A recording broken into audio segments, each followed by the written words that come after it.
Well, I'm your pastor. My name is Steve Sheridan. And, wow, you're applauding that. My name is Steve Sheridan. I was the youngest of a large family of 7. I was raised in church. Was in church 5 days after I was born. God loved me and called me into the ministry. At the age of 18, I thought I knew better and ran. And my story is that God gives second chances to prodigal sons. And He lets us come home. So what's your story? If you had to summarize your life story into just 3 sentences or into just a paragraph, what exactly would your story be? These last 5 weeks, we've been studying a chapter in the Bible with people's stories in it. Hebrews chapter 11, and that's where we'll be again today. With people's stories in it, people who, as we've entitled this series, who were real people with real stories and who had a real faith. I want to demonstrate one of those people that we've already looked at the beginning of our message series. We're going to have a little intro, and that is the story of Abraham.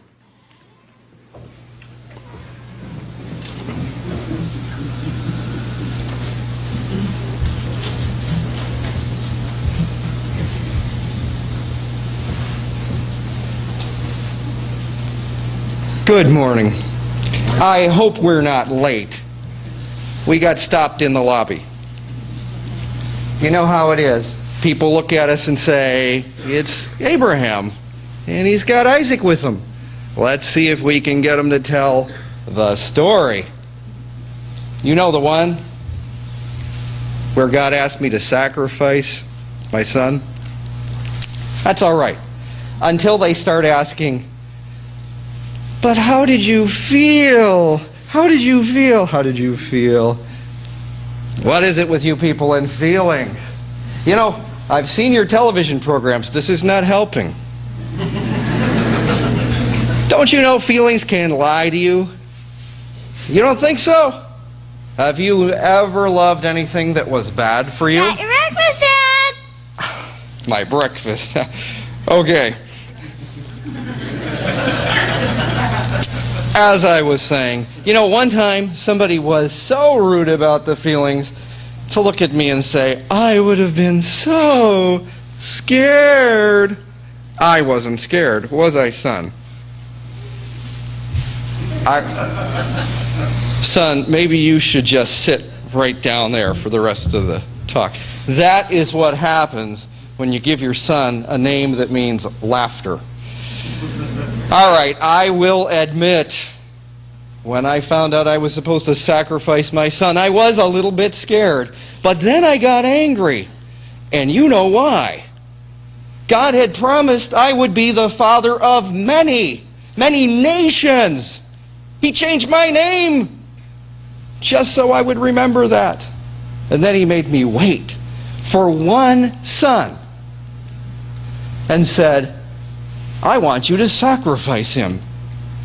Not give him up like, oh, we're going to miss you while you go away to college. Sacrifice with an altar, a fire, and a knife. And I thought, that's not fair. God, how would you like it? How would you like to have to sacrifice your son? But those were just feelings. You know what else I had? I had facts. As I decided we would start on our way to make that sacrifice, we had some time to think on that walk. And I got thinking, what would my life be like without Isaac? And I remembered I had a life before Isaac. And I remembered how the adventures began. They started when God came to me and said, Abraham, I want you to move.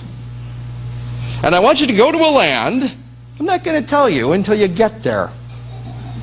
So I was supposed to obey and not even know how it was all going to come out. Well, God took care of me. He always did. I had to move twice. I had to fight a famine. I had to go to war to rescue my nephew. And I had to wait for Isaac to come. All that time, God was faithful. So I decided to make that sacrifice. Now we're walking along, and Isaac says, Dad, we're going to have a sacrifice? Yeah, son. So, where's the animal? And I told him what I knew. God would provide. And He did in His own time. I had that altar built. I had the firewood on it. I had Isaac up on the firewood. I had my hand on the knife, and the angel stopped me and said, Hey, you don't have to hurt him. There's a ram over there caught in the bushes. Now, how did I miss that? All the time I was building an altar. See, God couldn't give me what I needed till I gave Him what He wanted. He did not want a sacrifice. He wanted obedience. Come on, son.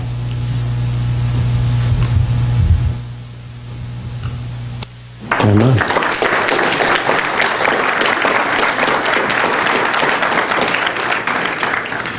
Thank you, Abraham. That's not a time machine, that's Dean. So what's your story?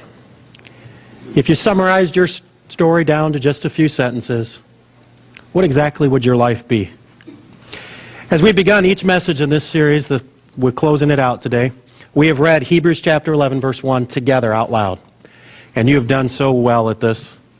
Join me one more time for the last time as we read Hebrews 11, 1 together.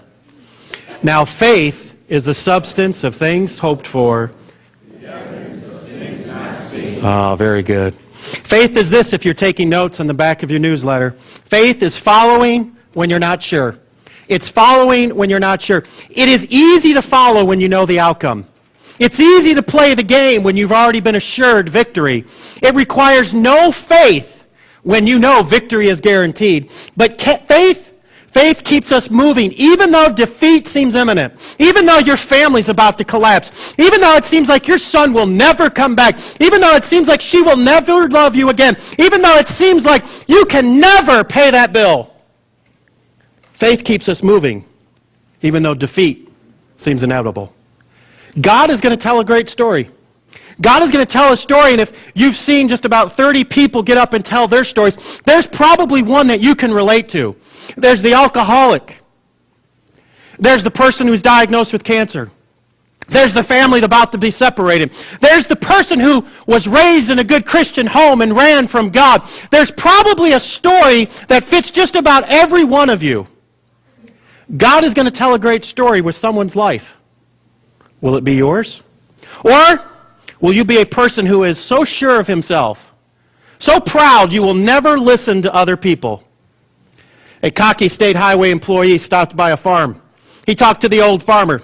He told the farmer, I need to inspect your farm for a possible new road. The old farmer said, okay, but don't go in that field. The highway employee cut him off before he could finish the sentence. I have the authority by the state government to go anywhere I want. He took out his state ID and his card and he said, see this card? I am allowed to go anywhere I wish to go on your farmland. The old farmer shrugged his shoulders and said, okay, went back to his chores.